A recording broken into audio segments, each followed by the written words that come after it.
मायागंज गांव में 2 सौतेली बहनें रहती थी, जिसमें से निहारिका गोरी चिट्टी और तीखे नैन नक्श वाली सुंदर लड़की थी, तो वहीं पल्लवी एक सांवली और सर पर कम बालों वाली बदसूरत लड़की होती है। माँ बालों में लगाने वाला तेल कहाँ है? पल्लवी, क्यों तू बेकार में हमारा तेल और शैम्पू खर्च करके अपने इन बचे खुचे 4 बालों को बचाने की कोशिश कर रही है? वैसे एक बात कहूँ, भगवान ने भी तुझे बड़ी जल्दी में बनाया होगा, तभी तो काली पीली शक्ल के साथ सिर पर ये 4 बाल देकर भेज दिया। निहारिका, तुझे मेरा मजाक उड़ाकर क्या मिलता है? मुझे तो बड़ा मजा आता है। अच्छा सच बता, मेरी खूबसूरती देखकर तुझे जलन तो बड़ी होती होगी ना, है ना? क्यों, सच कहा ना मेरी सौतेली काली बहन? पल्लवी लगातार अपनी सौतेली बहन के तीखे तानों को सुन रही थी। उसके मन की कुड़हन उसकी डबडबाई आंखों से बाहर आ रही थी, मगर वो सिर्फ मुंह खोकर उसकी सारी बातें सुन रही थी, क्योंकि स्वाभिमान के हक में जुबान खोलने की संजीदगी उससे छीन ली गई थी। वो बिना कुछ कहे अपना बैग लेकर कॉलेज चली जाती है। वहां पहुंचकर उसके कॉलेज की लड़कियां उसका मजाक उड़ाते हुए कहती हैं, देखो देखो, आ गई काली कलूटी अपने बॉय कट बालों के साथ रैंप वॉक करती हुई। इसके झड़ते बाल देखकर तो मुझे शक है कि कहीं कैंसर के कीड़े इसके बाल ना खा रहे हो। ऐसी लड़की को तो कॉलेज से बाहर निकाल फेंकना चाहिए। कॉलेज के सभी लड़के लड़कियों से नापसंद करते थे और उसका कॉलेज में आने पर विरोध करते थे, जिसके कारण वो सभी उसके ऊपर टमाटर फेंक कर मारते हैं। इसके झड़ते बाल, इसके अंदर जरूर कोई बड़ा रोग पल रहा है। प्लीज मत मारो, मुझे सच में कोई बीमारी नहीं है, मुझ पर ये अत्याचार मत करो। चल झूठी, तेरे ये झड़ते बाल जरूर कोई तो रोग है तुझे। अरे ओ काली चुड़ैल, ये लाल पीली होकर कहाँ से आ रही है?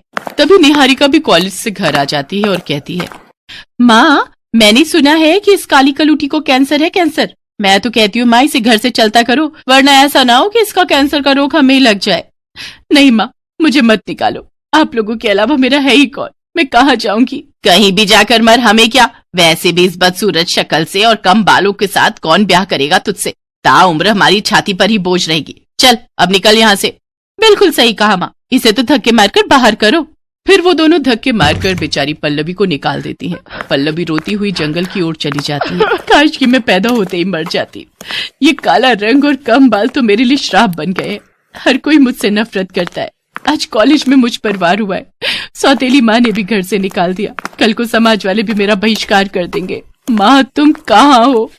क्या तुम्हें अपनी बेटी पर जरा भी दया नहीं आती? मेरा दुख क्यों नहीं देख पा रही हो तुम? पल्लवी का दुख उसकी आंखों से लगातार बह रहा था। सूरज ढलने के साथ ही अंधेरा छा जाता है और पल्लवी एक पेड़ के नीचे बैठी वहीं जंगल में सो जाती है।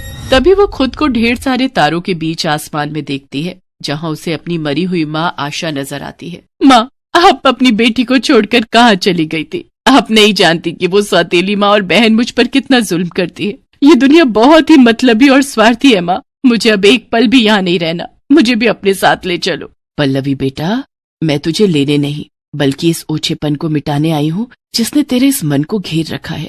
तभी आशा के अंदर से एक तेज प्रकाश उत्पन्न होता है और वो पल्लवी के अंदर समा जाता है।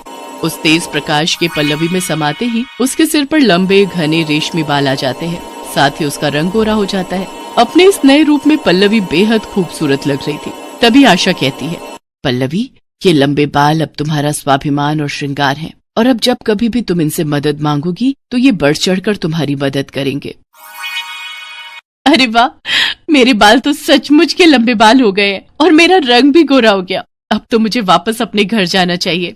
कुछ देर बाद वो अपने घर पहुंचती है। वहां पहुंचकर जैसे ही उसकी सौतेली माँ और बहन उसके लंबे घने बालों और गोरा रंग देखकर हैरान हो जाते हैं। माँ, निहारिका, देखो मेरे बाल लंबे हो गए हैं। कल रात में जंगल में सो रही थी तो मेरी माँ मेरे सपने में आई और उन्होंने अपनी शक्ति से मुझे ये जादुई लंबे बाल दिए हैं। क्या जादुई लंबे बाल? पहले तू हमें अपने इन जादुई बालों से कोई करामात करके दिखा, तो ही यकीन होगा हमें। ऐ मेरे जादुई लंबे बाल, दिखा दे अपना कमाल। जैसे ही पल्लवी ऐसा कहती है तभी उसके बालों से एक प्रकाश उत्पन्न होता है और उसमें से ढेरों नोटों की गड्डियां निकलने लगती हैं। अरे वाह मेरी पल्लवी, मेरी बच्ची, मैं तो तुझे बेकार ही खोटा सिक्का समझती थी।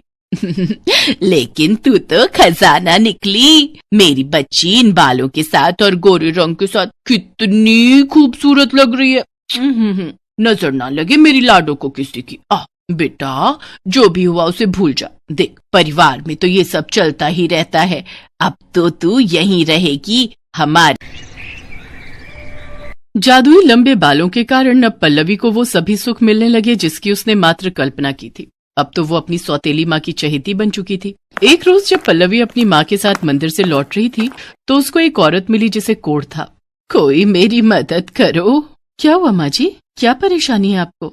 अरे पल्लवी, हाथ मत लगा इस बुढ़िया को, देख नहीं रही इसे कोढ़ है, कहीं तुझे न फैला दे। और अगर एक बार कोढ़ हो गया तो पूरे शरीर में फैलते देर नहीं लगती फिर। कुछ नहीं होगा मुझे माँ, डरो मत। बेटा, मुझे इस कोढ़ ने जकड़ रखा है।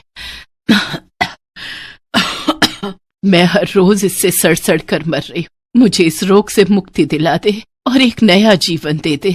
ऐ मेरी जादुई लंबे बाल, जरा दिखा तो अपना कमाल। जो ये चाहती हैं वो इन्हें मिल जाए। तभी उसके बालों से एक रोशनी उत्पन्न होती है जिसमें से दूध में गुलाब और गंगा जल मिली हुई धारा उस कोढ़ी औरत पर जा गिरती है और देखते ही देखते उसका सारा कोढ़ खत्म हो जाता है और वो पूरी तरह स्वस्थ हो जाती है।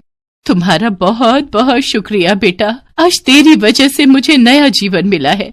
भगवान तुझे हमेशा खुश रखे। इसके बाद पल्लवी घर चली जाती है। उसके यहाँ अक्सर पीड़ित और दुखी लोगों का आना जाना लगा रहता, लेकिन पल्लवी किसी को भी खाली हाथ नहीं जाने देती और सबकी मदद करती। ये सब देख निहारिका को उससे बहुत जलन होती है।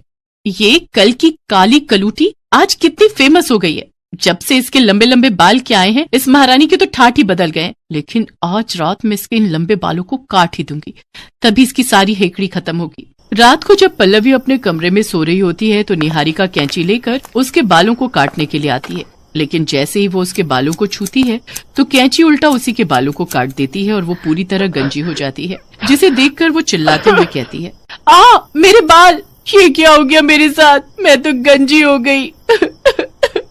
अरे क्या हो गया, ये आधी रात को कौन चिल्ला रहा है? अरे निहारिका, तू गंजी क्यों हो गई? पता नहीं माँ, मैं तो इस सौतेली बहन के बाल काटने आई थी, लेकिन कैंची अपने आप ही मेरे बालों पर चल गई। तो तुझे किसने कहा था इसके बालों को काटने के लिए? अब देख, तूने खुद ही अपने पैरों पर कुल्हाड़ी मार ली। निहारिका, काश तुम समझ पाती कि जलन सिर्फ नुकसान ही करती है। मैंने तो हमेशा तुझे अपनी सगी बहन की तरह प्यार किया है, लेकिन तुमने हमेशा मुझसे बैर रखा और अपने अंदर अंगार भरती रही। इसी कारण आज तुम्हें ये सजा मिली है। पल्लवी की बात सुनकर निहारिका का सिर शर्म से झुक जाता है और वो फूट फूट कर रोते हुए पल्लवी से माफी मांगती है। पल्लवी उसे क्षमा कर देती है और अपने जादुई लंबे बालों से उसके सिर पर फिर से बाल ला देती है। इसके बाद कामना और निहारिका पल्लवी को खूब प्यार और सम्मान देने लगे।